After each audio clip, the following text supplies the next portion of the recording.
ব্যক্তির যদি পাহাড়ের সমানও ঋণ থাকে, এই দোয়া যদি আমল করে আল্লাহ পাক ওই ঋণও শোধ করে দিবে ইনশাআল্লাহ। রিজিক তো বাড়বেই ইনশাআল্লাহ, আপনার যত ঋণ আছে ইনশাআল্লাহ আল্লাহ পাক শোধ করে দিবে। বিশ্বাস করলেন না? এই দোয়া শিখাই দিচ্ছি, এই জন্য আমাকে হাদিয়া দেওয়া দরকার, স্পেশালি আমাকে এখন হাদিয়া দেওয়া দরকার। এটা গুরুত্বপূর্ণ দোয়া শিখাই দিচ্ছি। আর ঋণ কেমন জানেন? ওই যে এখন মানুষ ঋণ নিচ্ছে 1 কোটি টাকা ব্যাংক থেকে, 2 কোটি টাকা ব্যাংক থেকে, হ্যাঁ, কত বছর, 10 বছরের জন্য, 20 বছরের জন্য বাড়ি করছে, তাই না? তার ধারণা এমন যে সে মারা গেলে তার ঋণটা কেউ না কেউ শোধ করে দিবেই দিবে, তাই তো? আর আল্লাহর রসুল কি বলছেন দেখেন, একজন মারা গেছেন, নবী সাল্লাল্লাহু আলাইহি ওয়াসাল্লামের সময় একজন মারা গেছেন, তো নবী করিম সাল্লাল্লাহু আলাইহি ওয়াসাল্লাম বলছেন, এই ব্যক্তির কি কোনো ঋণ আছে? একজন সাহাবী বলেন, হ্যাঁ ইয়া রাসূলুল্লাহ, তো ঋণ আছে।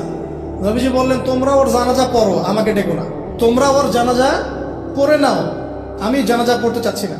আমি এখন কেমন করে আপনাকে বুঝাবো ঋণ কত ভয়ঙ্কর জিনিস? আপনি যে ব্যাংক থেকে 3-4 কোটি টাকার লোন নিয়ে রাখছেন,